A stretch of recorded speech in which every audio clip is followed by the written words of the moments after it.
Train आग की लपटों में घिरी, चीखते लोग, धुआं और तबाही का मंजर। क्या वह हादसा था या एक साजिश? इस सवाल ने पूरे देश को दो हिस्सों में बांट दिया।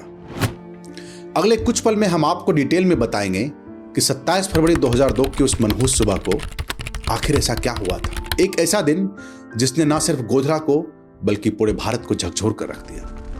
दोस्तों, इससे पहले कि हम इस वीडियो में आगे बढ़े, आपसे गुजारिश है कि अगर हमारे सच को उजागर करने की ये कोशिश अच्छी लगे तो आप इसे ज्यादा से ज्यादा शेयर करें, अपने दोस्तों परिजनों में साझा करें, ताकि इतिहास में दर्ज इस घिनौनी करतूतों की सच्चाई एक एक भारतीय तक पहुंच सके।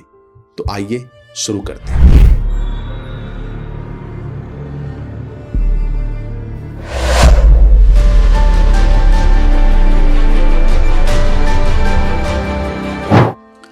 27 फरवरी पूरे देश के लिए तारीख ही नहीं बल्कि इस तारीख का हमारे देश के अतीत से काला रिश्ता है। ये वो तारीख है जिस पर चढ़ी धूल की परत वक्त गुजरने के साथ साथ और मोटी होती चली गई। हमारे देश के मीडिया का एक बड़ा तबका आज खुद को बहुत ही जागरूक, निष्पक्ष और जिम्मेदार मानता है। लेकिन अफसोस की बात यह है कि इस तारीख में छुपी तकलीफ को दुनिया के कोने कोने तक पहुंचाने का समय शायद किसी भी न्यूज चैनल या अखबार को पिछले 20 वर्षों में नहीं मिला। आज हम उस दिन की हर कड़ी को जोड़ने का एक सफल कोशिश करेंगे। तो दोस्तों, ये फरवरी 2002 की बात है। अयोध्या में विवादित ढांचा गिराया जा चुका था। राम मंदिर बनाने का संकल्प जो हमारे पूर्वज पिछले 500 साल से लिए हुए थे, वो अब भी करोड़ों हिंदुओं के दिल में एक आग की तरह धधक रही थी। इसी कड़ी में विश्व हिंदू परिषद ने अयोध्या में 22 फरवरी 2002 को शिला पूजन कार्यक्रम रखा था, जिसका उद्देश्य यही था कि मंदिर निर्माण को लेकर लोग अपनी आस्था दिखाएं और देश के हर कोने से निकलकर अयोध्या पहुंचे और मंदिर निर्माण में अपना समर्थन दें। बस फिर क्या था? हिंदुओं को जिस घड़ी का इंतजार था तो देश भर से निकल पड़े अपने आराध्य प्रभु श्री राम जी की सेवा के लिए कार सेवक बनकर। ऐसे ही 2000 के आसपास कार सेवकों का एक जत्था अहमदाबाद से अयोध्या राम मंदिर शिला पूजन में गया और कार्यक्रम समाप्त होने के बाद साबरमती एक्सप्रेस जो बिहार के मुजफ्फरपुर से अपनी यात्रा शुरू की थी और अहमदाबाद की तरफ जा रही थी, उसी ट्रेन से ये लोग 26 फरवरी को अयोध्या से अहमदाबाद के लिए रवाना हुए। लेकिन किसी को नहीं पता था ये उनका आखिरी सफर होगा। 27 फरवरी की सुबह 7:30 बजे के आसपास साबरमती एक्सप्रेस गोधरा स्टेशन पर रुकती है।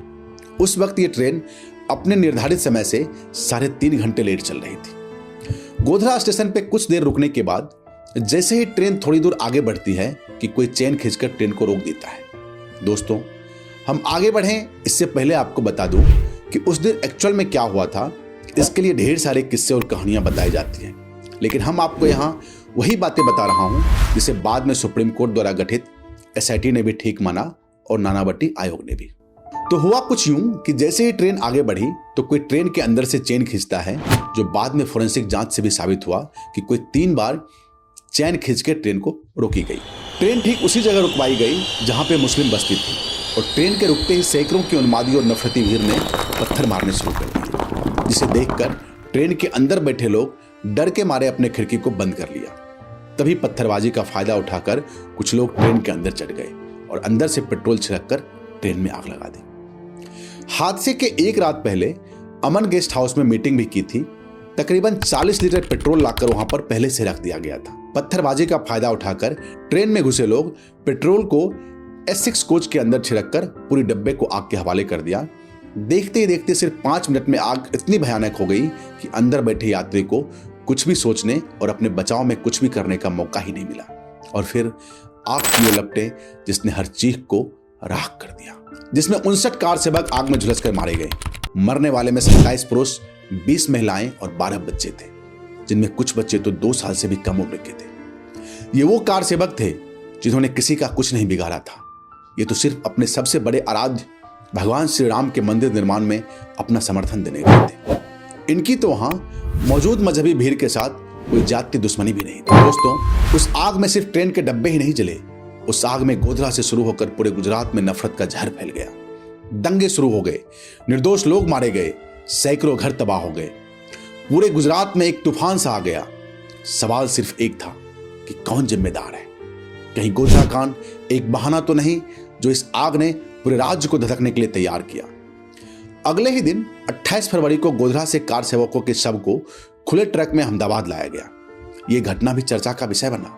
इन सबों को लाकर उनके परिवारों को देने के बजाय विश्व हिंदू परिषद को सौंपा गया और उसी दिन शाम में भीड़ इतनी बेकाबू हो गई कि अहमदाबाद की गुलबर्ग हाउसिंग सोसाइटी में भीड़ ने 69 लोगों की हत्या कर दी। मरने वालों में उसी सोसाइटी में रहने वाले कांग्रेस के पूर्व सांसद एहसान जाफरी भी शामिल थे। इन दंगों में 1000 से ज्यादा लोग मारे गए। सरकारी आंकड़ों की अगर बात करें तो दंगों में 1200 लोगों की मौत हुई, जिनमें 790 मुसलमान और 254 हिंदू थे। कुल 223 लोग लापता बताए गए। लेकिन आज जब कुछ लोग सिर्फ गुजरात दंगों में मारे गए महिलाओं और बच्चों का हवाला देकर पूछते हैं कि इनका क्या कसूर था, तो उनसे यह भी पूछा जाना चाहिए कि गोधरा के ट्रेन में जिंदा जला दिए गए उन 12 निर्दोष बच्चों का क्या कसूर था। दोस्तों, कैसी विडंबना है कि आज की तारीख में अगर एक भी मॉब लिंचिंग हो जाती है तो आज की मीडिया सालों साल उस आदमी का नाम ले लेकर सवाल पूछते हैं कि कैसे भारत में धर्म के नाम पर लोगों को मारा जा रहा है। मगर गोधरा में 59 कार सेवकों को जिंदा जला दिया गया और किसी ने कोई सवाल तक नहीं। चलिए मैं आपसे सवाल पूछता हूं, क्या आपको उन 59 कार सेवकों में से किसी 4 का भी नाम याद हो? 4 तो छोड़िए, 1 का भी नाम याद नहीं होगा। दोस्तों, ये वीडियो रिकॉर्ड करने से पहले सच कहूं तो मुझे भी नाम नहीं याद था। यही है उनका इकोसिस्टम, क्योंकि उस वक्त मीडिया को ऐसे मैनेज किया गया कि मीडिया ने गुजरात दंगों की बात तो की, लेकिन गोधरा में मारे गए लोगों को पूरी तरह से ब्लैकआउट कर दिया, जैसे गुजरात दंगा अपने आप स्वतः शुरू हो गया था, बिना किसी वजह के।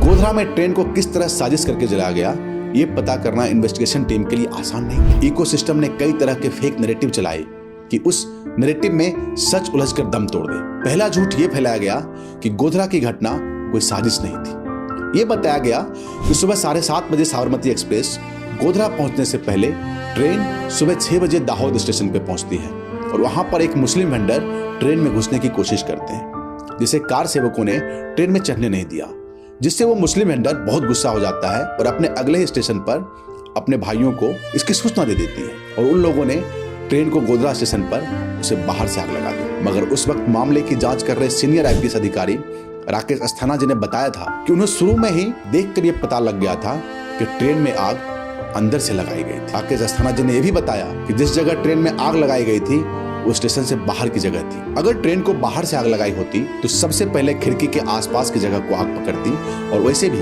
अगर ट्रेन को बाहर से आग लगाई होती तो पूरी बोगी में इतनी जल्दी आग नहीं पकड़ सकती थी। जिस S6 कोच में आग लगाई थी वो इतनी तेजी से फैली कि चंद मिनटों में पूरा का पूरा डब्बा जल के खाक हो गया था। जब फॉरेंसिक टीम ने अपना जांच रिपोर्ट सबमिट किया तब पता चला कि आग पूरी तरह प्लानिंग करके लगाया गया था। उसके लिए बाकायदा 40 लीटर पेट्रोल पहले से ही खरीद कर रखा गया था, और जिस पेट्रोल पंप से पेट्रोल खरीदा गया उसके मालिक ने भी बाद में कंफर्म किया था उसी जगह पर बनी अमन गेस्ट हाउस में उन लोगों की मीटिंग हुई थी। जरा सोचिए, ये ट्रेन जो 3.5 घंटे लेट से चल रही थी, सुबह के 7:30 बजे घटना वाली जगह पहुंचती है। वही अगर ट्रेन टाइम पे होती तो सुबह के 4-4:30 बजे के आसपास पहुंच रही होती और सारे सोते हुए कार सेवकों को नींद में ही मौत की नींद सुला दी गई होती। मतलब कितनी खतरनाक सोच। अभी जब मैं आपसे बात कर रहा हूँ, सच बताऊं, मेरे रोंगटे खड़े हो रहे हैं। इसके बाद जैसे जैसे जांच आगे बढ़ी और पता चला कि इस घटना में कई लोग शामिल थे, जिसमें कि मौलाना उमर जी का नाम आया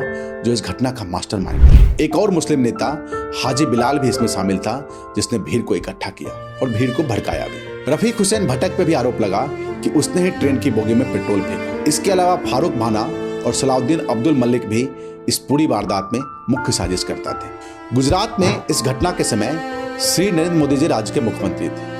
मार्च 2002 में उन्होंने गोधरा कांड की जांच के लिए नानावटी शाह आयोग बनाया।